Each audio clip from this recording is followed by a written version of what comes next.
Fortunes gravitate towards people who have prepared their minds to attract them, just as water is attracted to the ocean. We are continuing day 2 of Think and Grow Rich by Napoleon Hill. This is chapter 9, Persistence. We left off, I think the last reading was just the beginning of this chapter. And he goes on to say, continue to read through to the end, then go back to chapter 2 and start immediately to carry out the instructions given in connection with the 6 steps. On the last reading, we ended with Napoleon Hill telling us, weak desires bring weak results. Just as a small amount of fire makes a small amount of heat, if you find yourself lacking in persistence, this weakness may be remedied by building a stronger fire under your desire. How is your persistence muscle? When you go after a goal, when you're doing anything, no matter what it is, a project at work, your workout, hanging out with your kids, cooking, whatever you're doing, whatever activity, starting a new job,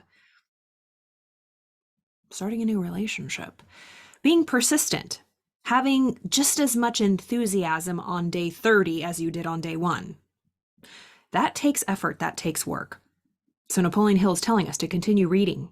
Go back to chapter 2. All these instructions are in here, as we talked about before.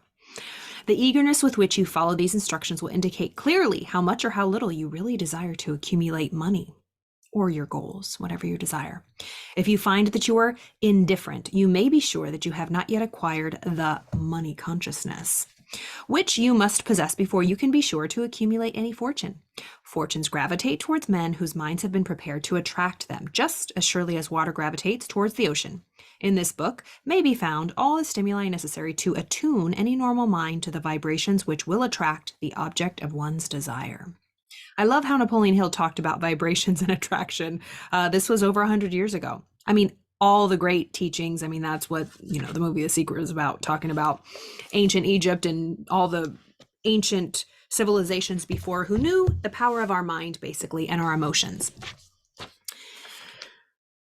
Is your mind prepared to attract all the stuff that you want, all the things that you're going for?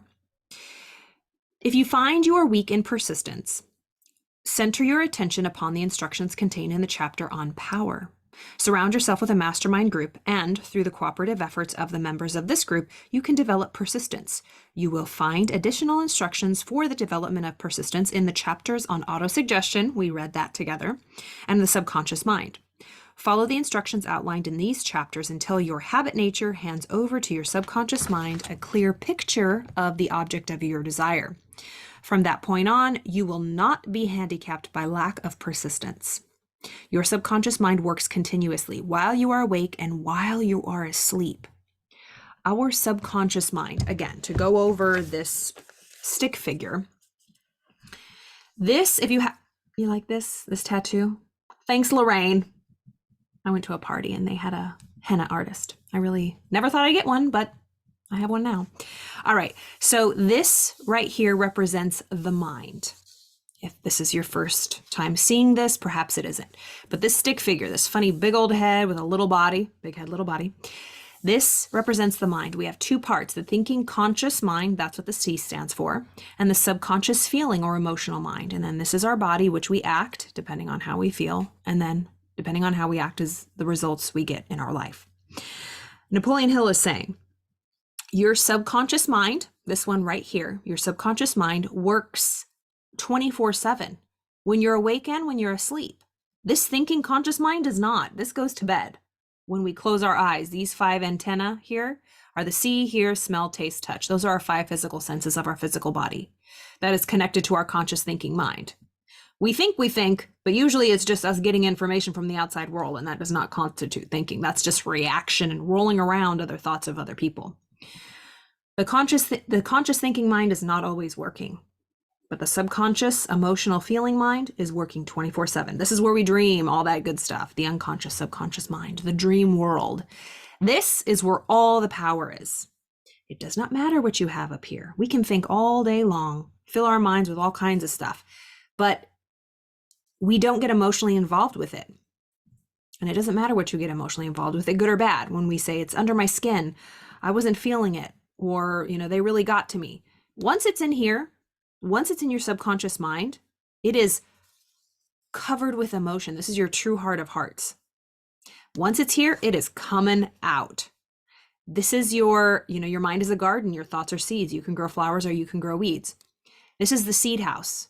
This is where you store every thought is a seed. But once you repeat anything that is impressed over and over and over down to the soil, the subconscious mind, to the garden of your mind, once the seed goes down here and it's in your heart, meaning you got emotionally involved with it, got under your skin, it will produce fruit. The results in your life are the fruit of what is in your garden, the garden of your mind.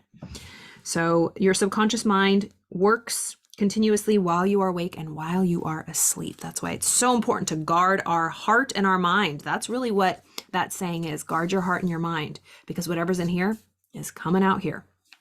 That's why kids are so susceptible. Oh, this is another drawing. I use all these drawings, but this right here, this is how we are from the ages of 0 to 8. We don't have that top part. We're just an open little heart. We don't have our higher faculties. We don't have the ability to reject ideas. We just take whatever's given to us. That's how we learn our language. That's how we learn how to, eat, be in our culture, all the beliefs we have. We did not choose them. We were programmed. We truly are a supercomputer that gets programmed. Spasmodic or occasional effort to apply the rules will be of no value to you. To get results, you must apply all of the rules until their application becomes a fixed habit with you. In no other way can you develop the necessary money consciousness. Again, spasmodic, random, occasional, here and there thinking, reading here and there, not being consistent, because whatever we impress, we express. But if we're not impressing over and over and over through repetition, which is the only way to learn, or a strong emotional impact like a traumatic incident, which is rare, but what we can choose, what we're impressing over and over and over into the subconscious mind, whatever is here becomes habit. This is where our habits live, by the way. When they say, and the studies continually show, 95% of all the results in our life, all the actions we take are habitual. We do it without thinking. Most of the habits and the results we get in life are from what is in our subconscious mind, our habits, our habitual way, things that have been programmed. We don't even have to think about it. We've done it so many times or heard it so many times. That's why when people say you're acting like your mom, oh my God, you sound just like your sister or whatever. It's like, we were programmed from an early age. No matter how strong we try to get out of these habits, they're deeply programmed. That's why it takes this kind of work, but you can do it. I've done it. I surround myself with people who do it. It's amazing. It takes effort though, but it takes effort to live, in pain from doing habits and continually acting the way we don't want to. All right. So occasionally putting effort into this won't help us. We must apply and repeat these habits if we want to achieve our goals. Poverty is attracted to the one whose mind is favorable to it, as money is attracted to him whose mind has been deliberately prepared to attract it, and through the same laws. Poverty consciousness will voluntarily seize the mind which is not occupied with the money consciousness. A poverty consciousness develops without conscious application of habit favorable to it. The money consciousness must be created to order, unless one is born with such a consciousness. There are those random people who have really strong money paradigms and healthy ways of thinking about wealth and goals. It's not a lot. I didn't have it. Let's read that again. Poverty is attracted to the one whose mind is favorable to it. Poverty is attracted to the one whose mind is favorable to it. Do you have poverty thoughts, lack thoughts? Were you all up in arms over the summer when the gas prices went up or still are up? Inflation, do you get freaked out by all of that stuff? What is going on in your mind? Poverty is attracted to the one whose mind is favorable to it, as money is attracted to him whose mind has been deliberately prepared to attract it, and through the same laws. Poverty consciousness will voluntarily seize a mind which has not purposely occupied the mind with a wealth or abundant consciousness. It's living by default. Are you designing your life? Are you purposefully programming yourself, reprogramming yourself, or are you just living by default? What was programmed in? The stock, what came with the system? Or are you upgrading? Are you on an OS, old operating system, or are you upgrading? Poverty consciousness will voluntarily seize the mind, which is not occupied with the money consciousness. A poverty consciousness develops without conscious application of habits favorable to it. The money consciousness must be created to order unless one is born with such a consciousness. Catch the full significance of the statements in the preceding paragraph, and you will understand the importance of persistence in the accumulation of a fortune. Without persistence, you will be defeated even before you start. With persistence, you will win. You will win. With persistence, if you never give up, you're gonna win. If you have ever experienced a nightmare, you will realize the value of persistence. You are lying in bed half awake with a feeling that you are about to smother. You are unable to turn over or to move a muscle. You realize that you must begin to regain control over your muscles. Through persistent effort of willpower, you finally manage to move the fingers of one hand. By continuing to move your fingers, you extend your control to the muscles of one arm until you can lift it. Then you gain control over the other arm in the same manner. You finally gain control over the muscles of one leg and then extend it to the other leg. Then, with one supreme effort of will, you regain complete control over your muscular system and snap out of your nightmare. The trick has been turned step by step. You might find it necessary to snap out of your mental inertia through a similar procedure, moving slowly at first, then increasing your speed until you gain complete control over your will. Be persistent no matter how slowly you may at first have to move. With persistence will come success. Persist, persist, persist. If you select your mastermind group with care, you will have in it at least one person who will aid you in the development of persistence. Mastermind groups, if you've never heard of them, it's just two or more people joining. So you and someone else, usually around 3 or 4 people, 5 max. And it's a very structured way to meet with people to mastermind, so to speak, about goals and things you're working on, a project. Maybe get together with friends or your team coworkers, people who are like-minded and positive solution focused. If you want, I have really great PDFs on how to create a mastermind group. Bob Proctor taught me how to create one. He was just literally a genius when it came to that stuff. So, and they don't cost any money. Some people do charge for their mastermind groups because they offer certain services or whatever, but you can create a mastermind group right now with anybody, a like-minded person who is going to show up and is going to be positive. So when 2 or more are joined, all that power is added. Some people who have accumulated great fortunes did so because of necessity. They developed the habit of persistence because they were so closely driven by circumstance that they had to become persistent. We see that all the time. We see that in people who have, started in really atrocious circumstances in life, and that just fuels them to succeed. They have no other choice, literally. There is no substitute for persistence. It cannot be supplanted by any other quality. Remember this, and it will hearten you in the beginning when the going may seem difficult and slow. Those who have cultivated the habit of persistence seem to enjoy insurance against failure. No matter how many times they are defeated, they finally arrive up toward the top of the ladder. Sometimes it appears that there is a hidden guide whose duty is to test men through all sorts of discouraging experiences. I have definitely felt that. Sometimes it appears that there is a hidden guide whose duty it is to test us with all sorts of discouraging experiences. Those who pick themselves up after defeat and keep on trying arrive, and the world cries, "Bravo, I knew you could do it." The hidden guide lets no one enjoy great achievements without passing the persistence test. Those who can't take it simply don't make the grade. Those who can take it are bountifully rewarded for their persistence. They receive as their compensation whatever goal they're pursuing. That is not all. They receive something infinitely more important than material compensation: the knowledge that every failure brings with it the seed of an equivalent advantage. There are no exceptions to this rule. A few people know from experience the soundness of persistence. They are the ones who have not accepted defeat as being anything more than temporary. We throw in the towel a lot of times. I've definitely experienced that. I've kind of quit on myself. I've always picked myself back up, but I mean, how long? How long are we knocked down? If we just know it's a part of the process, and we surround ourselves and we get the support we need, and a lot of people will discourage you. Well, maybe it wasn't meant to be. It happens. It's really hard, whatever you're going for. A lot of actors and artists I work with, go through this.